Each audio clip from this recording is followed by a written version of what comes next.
Nih proses resmi udah berjalan lancar. Mau ngapain sih kalian? Masuk bisa. Semoga lancar ya. Amin. Terus nyusul OPP ya. Habis ini apa? OPP. Alhamdulillah proses resmi nih. Hal ini dulu 100% nyuruh tutup ke Saudi ya, tetapi setelah saya baca keadaan di Indonesia dan juga daripada berangkat tidak jelas non prosedur, kenapa tidak sistem SPSK kami dukung 100%. Itu dong. Suara dari lapangan nih karena Kalau lah ada teman-teman yang mau berangkat, monggo ya, kita sebagai di pegiat juga tim koreksi ya, kenapa tidak, kalau yang mau berangkat kita bawa lah, kita alurkan ke PT-PT yang sudah jelas ada daripada kan, daripada bener. dibawa sama orang-orang yang tidak jelas. Gitu mungkin ya, saya mau dibilang sponsor kayak atau gimana, bawa-bawa baik, cuma anak-anak baik ya. Yang penting niat kita nih, niat kita baik, insya Allah. Mana istilah yang lebih bisa dipahami? Kalau di Arab Saudi itu kan yang masih dilarang TKW, pembantu rumah tangga dan juga sopir. SPSK ini apa untuk TKW aja atau supir juga? Jadi mungkin begini ya. Seperti tadi awal saya cerita bahwa yang dilarang itu penempatan perseorangan. Jadi kepala. Iya. Sekarang yang berbadan hukum. Jadi sekarang SPSK ini jobnya adalah jenis jabatan. Jabatan baby sister, terus caretaker, housekeeper, cooking, cooker ya. Terus house driver. Itu sebenarnya tidak ada masalah. Yang penting penggunaannya bukan perseorangan. Oh. Jadi melalui syarikah yang berbadan hukum. Oh. Jadi kalau jenis pisahnya mungkin housemate, nani seperti itu. Itu jenis pisah. Tapi kita penerapan pengirimannya dan penempatannya itu sesuai jabatan. Jabatan yang dia ada 6 atau 7 ya? 6 yang sudah diperbolehkan untuk ditempatkan. Jadi poinnya yang ditutup perseorangan, pengguna perseorangan. Tapi sekarang pengguna yang berbadan hukum. Jadi moratorium tetap jalan karena yang ditutup yang pengguna perseorangan. Seperti itu. Makanya tadi awal saya bilang ini sebenarnya skema G2G, government to government. Jadi kita harus mengakui bahwa skema ini sebagai pilot project, ya saya sebagai pribadi di Rut PT penempatan yang mendukung.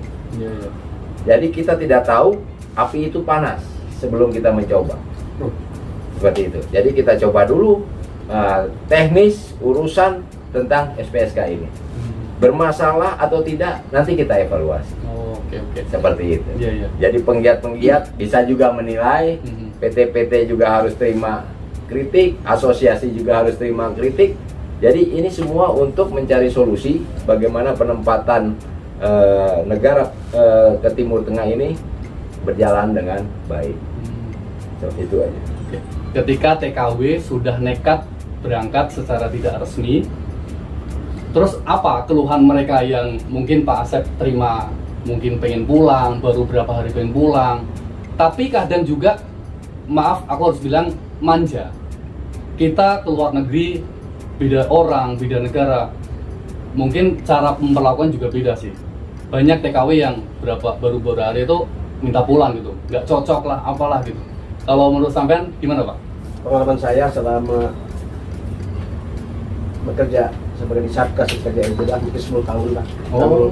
Mengenal tuh. Berarti sampai dulu Satgas Kajian Jeddah? Betul. Masya Allah. Kebetulan saya tugas di Provinsi Tabuk. Alhamdulillah untuk masyarakat Tabuk mungkin ya segala permasalahan di kota Tabuk saya yang nangani. Masya Allah. Tadi ya. Dan alhamdulillah mungkin saya bersyukur 2 kali masuk penjara. Kenapa bersyukur? Ya selama kita mengerjakan kebaikan pastilah ada resiko. Iya. Nah resiko-resiko itu kita dalami dan kita pelajari dan harus gimana supaya resiko-resiko tersebut bisa terkendalikan dan menyikapi mungkin tentang SPSK sekarang. Terus terang dulu di tahun 2011 saya paling gencar tutup pengiriman TKW. Dalam artian bukan ditutup untuk dikirim, tapi mungkin ada perbaikan lah, minimal tadi perlindungan itu betul-betul terjadi. Iya, iya. Akhirnya kan segala permasalahan kalau lah betul-betul perlindungan ditingkatkan, minimal walaupun ada masalah pasti ada Pak. Walaupun gimana juga mau sistem SPS kan, mau sistem apa itu, masalah pasti ada. Yakin, aku yakin. Iya. Karena ya itu tadi namanya tabiat manusia berbeda Pak. Apalagi seperti Mas Eko bilang, kultur berbeda, bahasa berbeda, makanan berbeda, dan juga apalagi kalau yang berangkatnya dari sini asal uang, maka terjadi di sono. Terjadinya apa? Udah dapat uang di sono, melihat pekerjaan, waduh. Dengan Saudi kan bukan main-main. Yeah. Ini maaf nih, para calon PMI yang berangkat ke Saudi, saya bilang kerjaan berat, Robot. titik. Kalau memang ringan ya itu bersyukur. Makanya mungkin kepada pendamping dan semua yang terkait dalam hal itu, jangan memberikan manis dulu. Berikanlah pahit, sepahit-pahitnya apapun. Kalau itu obat, makan. Insya Allah obat tersebut bisa menyembuhkan.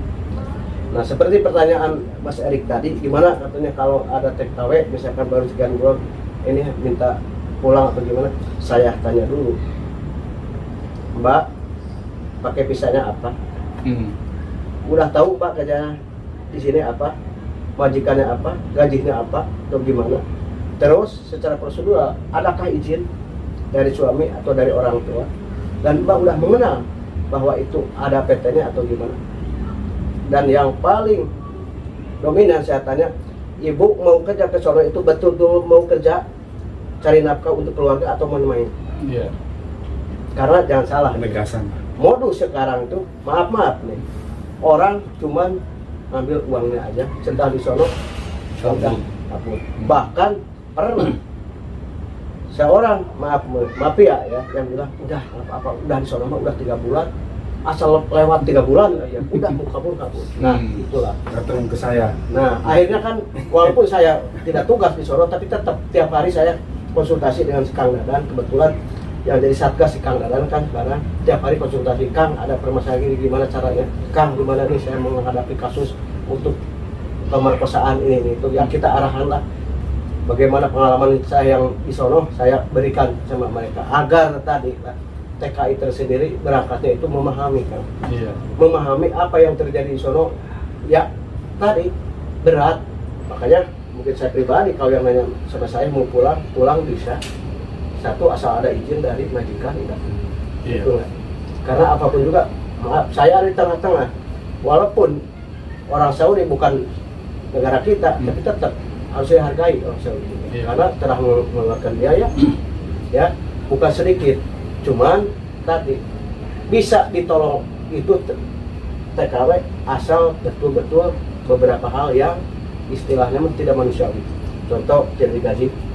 Kedua, perilaku yang tidak manusiawi. Yang ketiga, asusila. Yang paling dominan mungkin tidak mentaati peraturan dalam artian tidak dibikinkan identitas.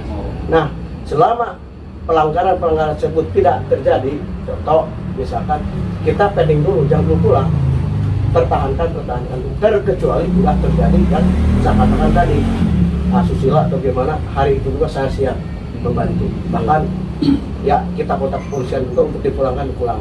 Tapi selama tadi mah ya capek, gawe kaget, mah gitu kayak ya. sakit ini. Ya, siap Sakit kan intinya. tetap ada rumah sakit yang menentukan, dokter yang menentukan.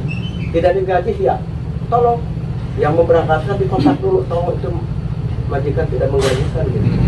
Nah, jadi mungkin sebagai di pegiat juga harus membaca dulu lah kalau ada keluhan dari TKW tersendiri, dalam tanda kutip dia harus tahu dulu karakter mereka, apa main-main atau gimana itu. Nah kita terbukti lah kalau yang betul-betul mau ditolong mah kita udah tahu.